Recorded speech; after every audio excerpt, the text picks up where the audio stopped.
Hey guys, Matt, IronTrap Garage. So I just got home from Carlisle last evening, super late, and it's the next morning. It's Saturday morning. I skipped the swap meet for Saturday and booked it home, and my truck is packed. I actually think I got more stuff. No, I don't think. I know. My truck is more full than when I went there, and I sold a bunch and I bought a bunch, and it's kind of outrageous. I even had to leave some stuff in my friend Pete's trailer for him to bring back because I was just so overloaded, and the truck I'm going to show you guys is just ridiculously full. So what we're going to do today is a little unboxing or untruck loading of all the stuff that we got. I have a little bit for some of my friends in here that I brought home that they couldn't carry, but like my truck is just like jammed packed with stuff. And yeah, so I'm gonna work on getting some of this stuff out of here and tell you guys what I found, tell you a little bit about the trip, why I got stuff, maybe in a little bit of what I paid, etc., etc. But there's stuff just everywhere, outrageous parts, stuff. So first thing I need to do is fire up the tractor and get this big heavy beast of an engine out of here first, and then I can start unloading all this stuff. So let's get the old Bassy fired up, see if we can get that thing lifted out of there.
So I got all my stuff all unloaded. I just have my 32 Roadster interior that I got at the show and couldn't fit in my truck safely without damaging it. So my buddy Pete is bringing that back to the shop for me. He stayed an extra day to sell, and was nice enough to bring that home for me. So other than that, everything's pretty much here, I think. I still have a bunch of stuff in my truck that friends had bought and just kind of deposited in my truck, and then they'll pick it up here at the shop to save them walking like 2 miles with like piles of headlights and crap like that. So that's the sickness that we all have. We buy more stuff than the space we have or money we have, whatever you want to say. So let me walk you through some of the stuff I got. It's got some pretty neat stuff this year. Some of the stuff I got was like already like stuff I was trading with other friends. I do the same thing at Hershey. Like you set up a trade with a buddy and they drop it off. So some of the stuff was already kind of like set up. So I didn't just find it in the wild, but still really cool. So I'll walk you guys around and show you what I got.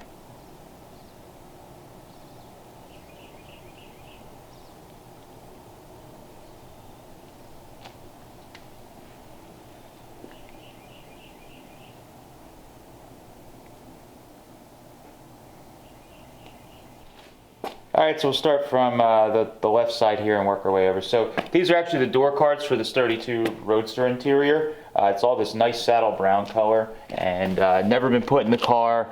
I wouldn't say it's a real high-end job that's done on these, but it's pretty cool. I like this color, and I've been somehow, without really fully knowing it, gathering parts to build a 32 Roadster someday. So now I have an interior on top of an engine, a frame, a firewall, and who knows what else. So that's really cool. I got this. This is from I missed the gentleman's name, but he was with Titus. That's from a bunch of these guys came from like the Midwest and the West Coast to shop at Carlisle, and one of his buddies, they had a little space set up next to Hop Up, and he had this really kick-ass, I had to have it. It's actually an old tackle box, but what's really cool about it is it's like an old Art Deco style tackle box, and this styling on it is super cool. So it's just got like, you know, all this Art Deco kind of pressing in it, but it's a Simpson, is it Simpsonite or Simpson from Chicago.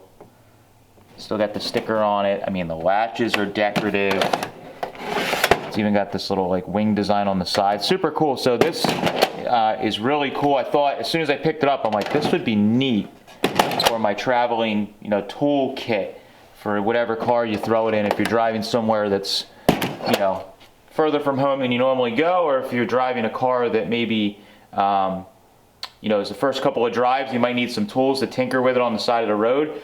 This would be really cool. So I think what I'm going to do is just take some of the, I might take some of the dividers out here, because I don't need all these little tiny dividers, and just throw some tools that I commonly use. We can throw some stuff in the bottom. It's nice aluminum, it's lightweight, and this can be my like traveling little toolkit for the different cars. So I've been meaning to do this for a while, and I usually have a couple of key tools that I throw underneath the seat of each of my cars, but it'd be a lot better to have kind of like a more complete kit. So that was really neat. I think I paid like 20 bucks for it, so kind of a neat little purchase. Nothing really that valuable, but just cool. I got a box of these factory Ford seat belts. So I think they are like mid 50s to late, I think it's like 55, 57. Somebody can correct me if I'm wrong.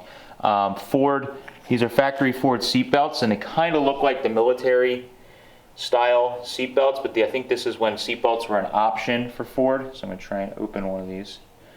And that spring's too tight, but you guys can see there's a Ford logo in them. And then also, what's really cool is on the end of the belt, there's a Ford logo and a Ford part number. So we could run it. But I've had a couple sets of these like greenish ones. I don't know if they were green originally or if they were black and then they were, you know, they faded. Like this one here looks to be more of a green. Like maybe it was a green originally. And then I got this, like I think a full set here of this like purpley color. It's kind of interesting. But what I was thinking is the green ones are really cool. They look like military style belts, which is neat. The latches are pretty cool and nice and smooth. They have a good age to them. So the cool thing is with the fabric, I think you could actually dye these if you wanted to. So if you wanted black belts, you could take some fabric dye, like that stuff you can actually get at the, you know, your grocery store. Some fabric dye, like you would dye t-shirts or something, and you could probably dye that back to black if you wanted it to. These ones might be harder, but they're really cool. I think I have a set on the shelf already of the green ones, so I might hold on to this set just because, maybe 2 sets, and then sell off whatever's extra. I got all these little, the eyelets, clips, and rollers, and different pieces for tightening them. These are the rollers here. So I got a whole kit. They were in a box. I think I paid like, I bought those and one of these Roadster windshield wiper, like heart-shaped windshield wiper things. I think I paid like 70 bucks for that and all the belts. So that was pretty cool. Early Tuesday, I bought these 2 sets of guide headlights. I got the, these are the like percolator tops, or gumball drops, some people call them, which are really cool. And you got the normal 682, are they J or C's? Sorry, these are the C's, and these might be the J's. My memory is foggy. But anyways, these are a set of those. I got those early on Tuesday. There was a guy that had a really kick-ass tinted booth that had like so much speed equipment and neat old stuff. I think I bought the 2 pairs of these for $300 total for the 2 sets, and then I sold. If you guys aren't following my Instagram, my sales page, I oftentimes will list stuff when I buy in bulk. So I really wanted this set for myself, but I figured if I bought both sets, I could kind of pay for them. So this set, both sets are like nice, kind of like, they have a good patina for them. I know people hate that word, but the nice old black paint with the age to them, they're not rotted. Would look great on a car with some age to it. So I sold this set here. I listed them on my Instagram, IronTrap Finds, Finds on Instagram. I listed those at the show just to kind of, just in my head, know that they're gone and I'm not going to hoard them. That's the way I made sure I didn't get rid of stuff. But I sold those for 300 bucks, paid for this set. I have an extra set of these on the shelf that are mismatched and the colors don't match, so I'm going to sell those off probably later in a week or so when I get time.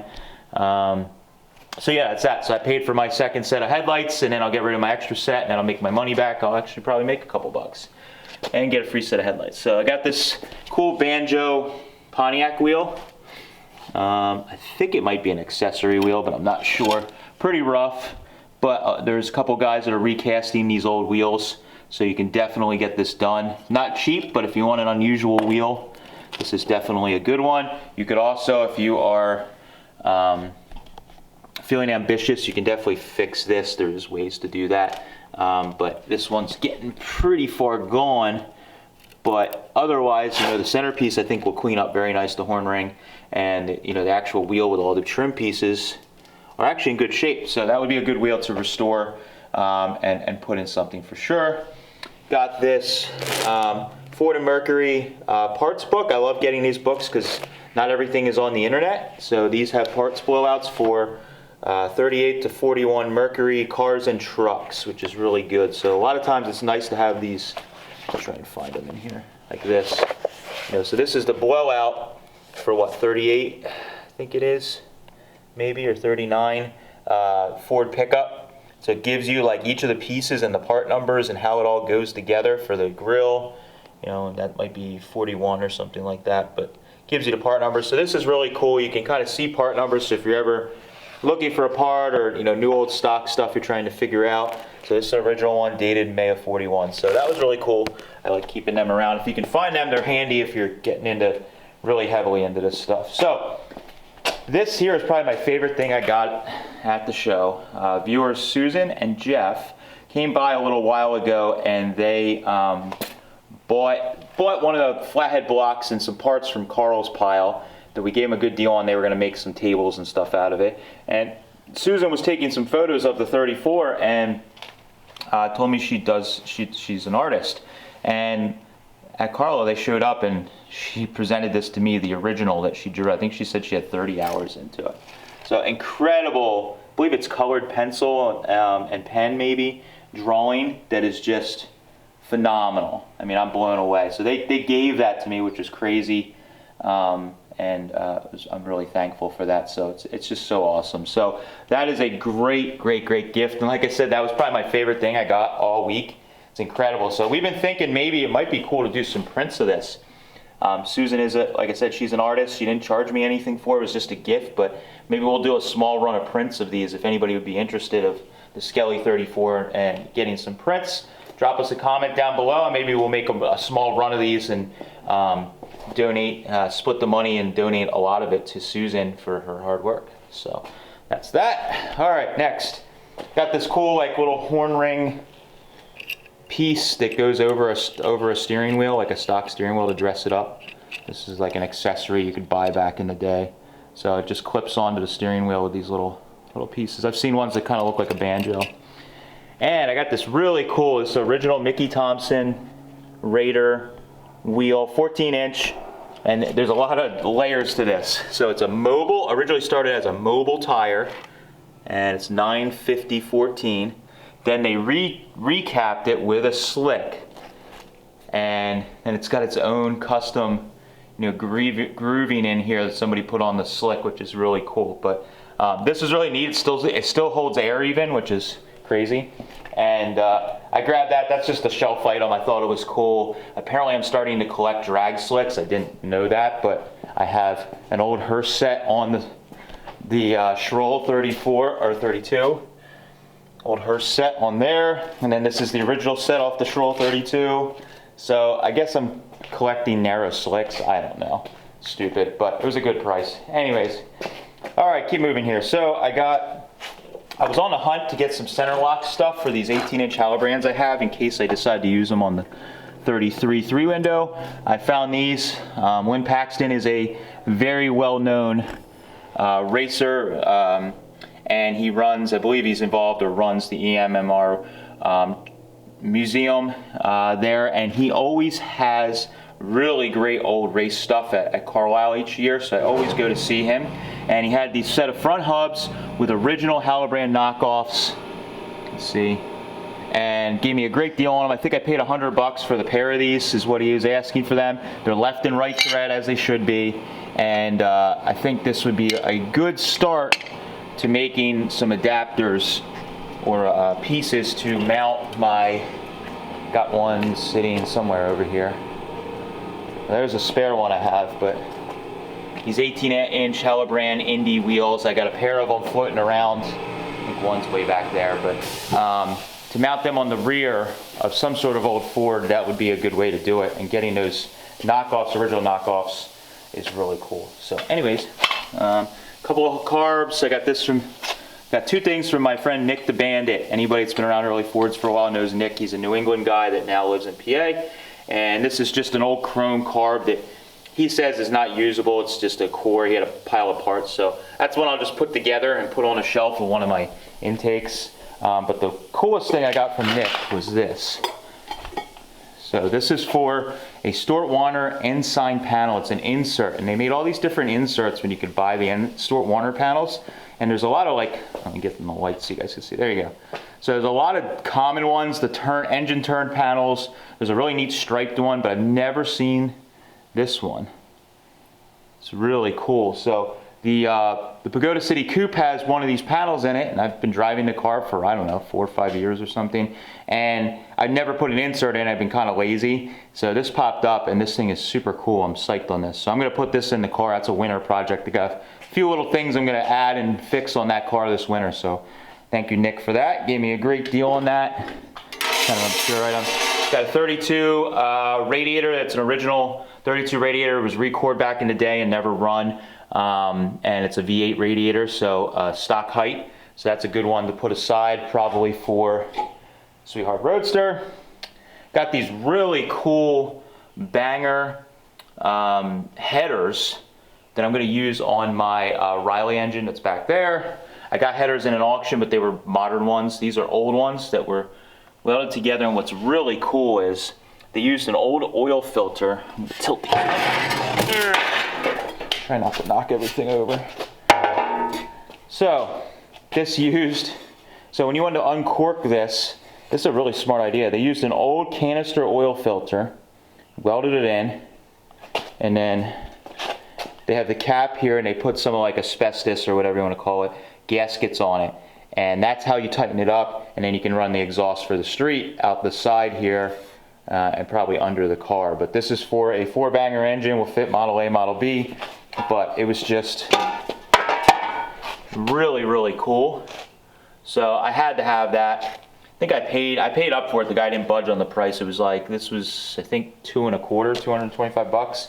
So I know it sounds like a lot of money, but it'll just fit the look of that old Riley 4-port race engine I have. And again, apparently I'm gathering parts for 32 Roadster someday. So this with the Riley look really cool in an early style car. So that was that. Let's see. Got these from my friends Patty and Tim.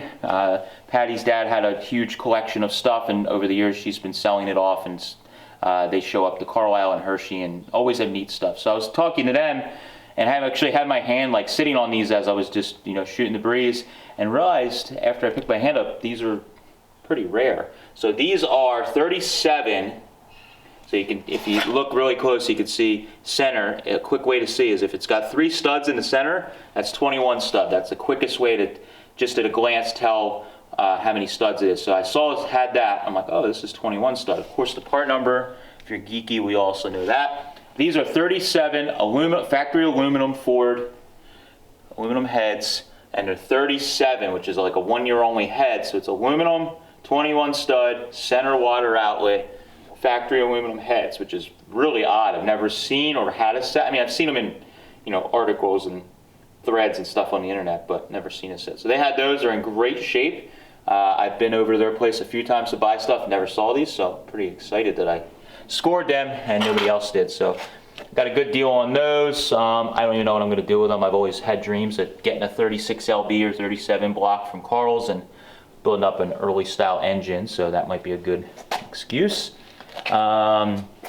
This, I got a 46-48 Lincoln Continental wheel. This is one of these lucite wheels I told you guys to look for at swap meets. This was a good example. This one looks like complete utter crap. I mean, it's like brown, but if you know the shape of the wheel, you'll know what it is. So got this wheel, and this is what it can look like with just a little bit of work. This one's a little dusty, but guys may remember I did a video where Mike and I sanded and cleaned up this old wheel. So they're really cool. It's not perfect. It has a split here where they all get where they from the heat, but it's a very solid wheel that again could be run on a hot rod. I mean, if you're not picky, that isn't a structural issue, it's just visual. So you could put a horn ring on this, polish it up, and have a neat hot rod wheel.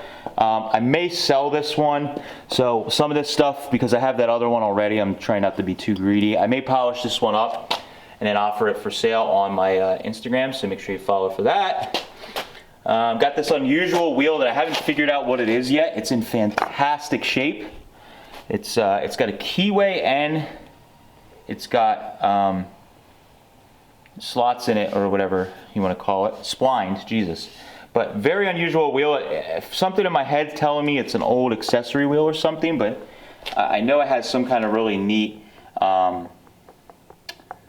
like horn ring or something on it. So really cool. I don't know what it fits. I still got to do some research. I've been looking around, asking a couple buddies, but I haven't figured it out. If anybody knows, definitely drop me a line, because I'd like to see what it looks like. If it's something that really like, it's in such great shape, I may hold on to it if I can find a horn ring. So anyways, there's that. We got this. It was really cool. I got this. This is a really nice Ford mirror with a clock in it. I'm actually going to put this in the 34, because the 34, the Skelly 34 has a real small, like, factory mirror. It's about half the size of this. It's kind of hard to see out the back of it, so I thought this would be a cool little upgrade. I'll just swap out this clamp here for the one that's on the car to fit right on the 34, and that'll be a neat little upgrade that'll be making it nicer to drive, and also a cool little accessory piece. I also have this horn ring, like a Crestliner horn ring, a later one that I got, which is really cool. So I don't know what I'll do with that. I may put it on the shelf till I find another wheel to marry it to. Yeah, got some 32 Roadster latches. Got a bunch of really kick-ass gauges. So I got some early tulip needle gauges.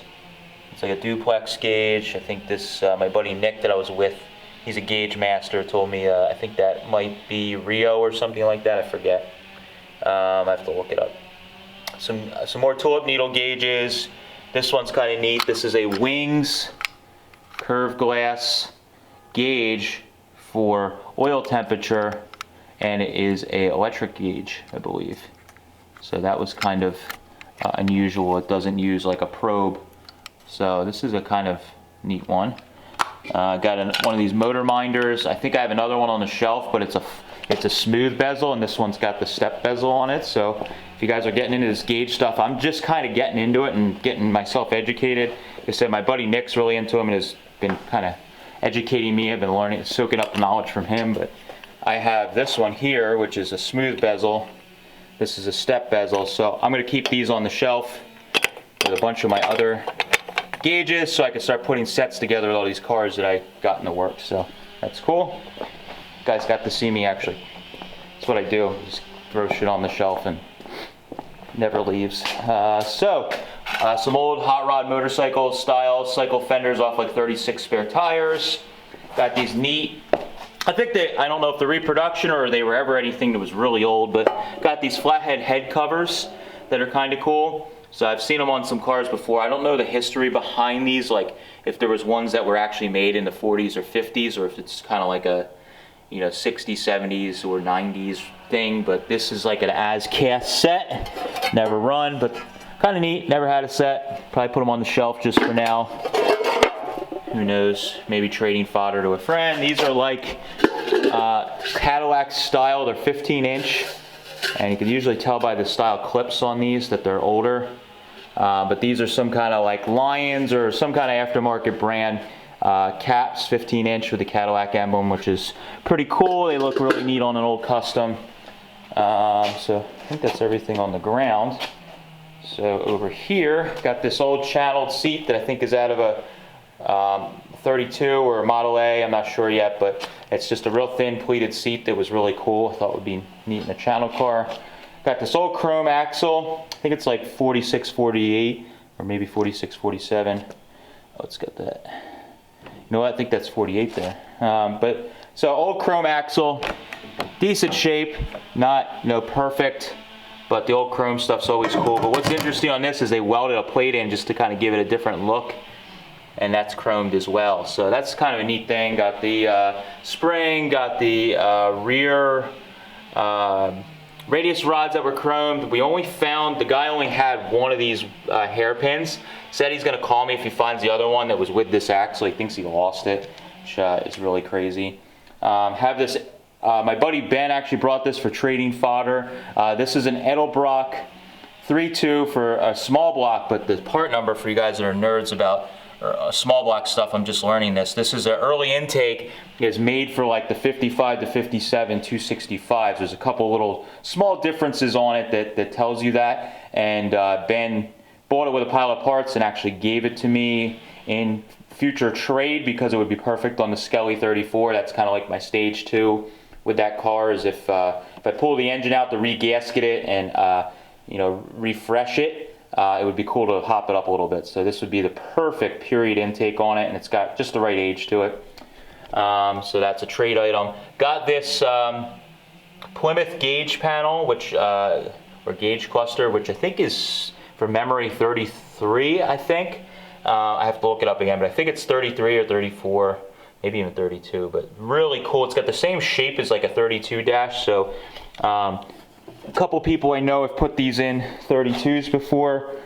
I believe my buddy Nick reminded me that another friend, Jerry, had a 32 3-window that he had one of these in, but you could see with the shape of the dash here, it wouldn't take a lot of work to make that fit. So really cool. So I'm gonna put that on the shelf. I actually paid like 40 bucks for this, I think, or 35. It was like a guy that just had a bunch of like kind of junky stuff. Like he cleaned out a garage or something and he found this in it. So they had no clue. They were just trying to, get rid of the stuff this week, and that was the price he threw out, and that's what I paid. And it's really mint and just needs the water probe put back on, which costs like 140 bucks from Bob's speedometer, I think. Got these, which are cool. I got 2 sets, I think I got, or no, 1.5 sets of these, they're repop E&Js, so they're like cast.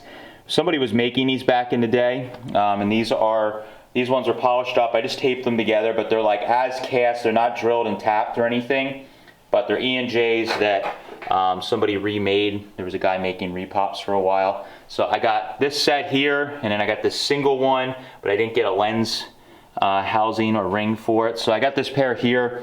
I'm probably going to get rid of these, I think. I don't really have any interest in running them on anything. I might regret that, but these need some work. But if you guys know what the originals are going for, they were, I don't know, $2,000–$3,000 for complete originals. So I'm going to probably sell these off. I have also the little bottom pieces for that, which is cool, that are as cast. So they're not perfect. They're as cast. They're going to take some sanding and fitting to make them, fit together really nice. You have to drill and tap and all that stuff. But if somebody wants a project, I'll be listing them on IronTrap Finds. So make sure if you're not on Instagram, follow there. Got the single 40 Ford center ring, an accessory ring that goes around the center of a 40 Ford style wheel. I have some on the wall. I could buy these onesie twosies and I put sets together, so I needed one more to make a set, so now I'll be listing a full set of them all cleaned up on IronTrap Finds. And last thing really is this bad boy. You guys have been probably seeing it in the background. So I did some trading with my buddy Russ, and ended up with this engine he had sitting around that he got from somebody else, probably traded or something. So this is a Lincoln Y block. I think it's 50. I looked up the numbers. It's EAD is the Remember down here? 52 to 54, I think, Lincoln Y block, 317 cube. And this is obviously out of an old hot rod or dressed up Lincoln. This is like just super cool. So he sent me some photos and I was like, oh my God. So it turns over by hand, but he got it from another friend. That supposedly it was a running engine, but I don't know. You know, it's one of those deals, but the way we worked it, I figured the speed equipment was worth what I was kind of getting it for. So, I mean, it's got chromed manifolds on it, which is cool. And you could tell it was running because they were all blued. And it's all dressed with Edmunds speed equipment. I threw these Nixon air cleaners on. I got them somewhere in Delaware when I was traveling with my buddy Ben buying some stuff. So I threw them on to see what they look like, and they look bitchin'. So it's got GM Carbs on it, but just super cool. Mallory dual point ignition. I mean, this was done back in the day and is definitely really neat. So I don't know what I'm going to do with it, but I'm going to put it with my line of engines, and when the right car comes up, I will have the engine for it. If somebody's really desperate to have one of these engines in their car, I probably will sell it or trade it for something else. I don't even know what, but so hit me up if you're interested, but probably it's just going to sit and find the right car, but just super cool. So thank you to Russ and Rob for bringing that and unloading it, helping me load it into my truck at the swap meet. But this thing is just super cool. So we might one day, if I can find some parts, I need to do some research. Obviously it came out of an automatic, so I need to get a bell housing, flywheel, and I think they put these engines in the big Ford trucks, and a starter. So I need to research, and maybe you guys can drop comments if you know Y blocks, what interchanges. So if I can get the stuff for that, we could probably one day try and get this thing and do a will it run video for it. I want to hear what this thing would sound like. So that's on the to-do list for someday when we're bored. So that is my Carlisle bounty. Hopefully you guys enjoyed. Had a lot of fun at Carlisle. I met a ton of great people. Thank you anybody that's a viewer that stopped by to check out the space, say hello, high five, buy a t-shirt, or just give me hell for a car that I'm not working on that I should be working on. It was a ton of fun. I always have a lot of fun, and I want to definitely thank my buddy Pete for letting me borrow a space out of his spaces at Fall Carlisle. Since Hershey wasn't going, I kind of last minute was like, Pete, can I borrow space? I want to set up and hang out. And he was nice enough to do that, and also kind of man the fort while I was running around buying up old junk. So another great day in swap meet paradise. Can't beat it. And I'm glad that we were able to get at least one big swap meet in on the East Coast this year. We're going to be going into winter time. Hopefully things with the world kind of even out, and next year we're back to normal and we're doing swap meets and adventuring as much as we normally are. So yeah, that was really pretty much it for my bounty. So again, follow IronTrap Finds on Instagram if you're interested in buying any of this old junk I might be listing. I don't do an announcement on YouTube. I just kind of pick a night and I'll just start listing stuff when I get free time. So make sure you're on there and you have notifications turned on if you want to buy old hot rod parts or stuff that I get in some of my adventures. So that's it, guys. Thank you. Appreciate it. Catch you later.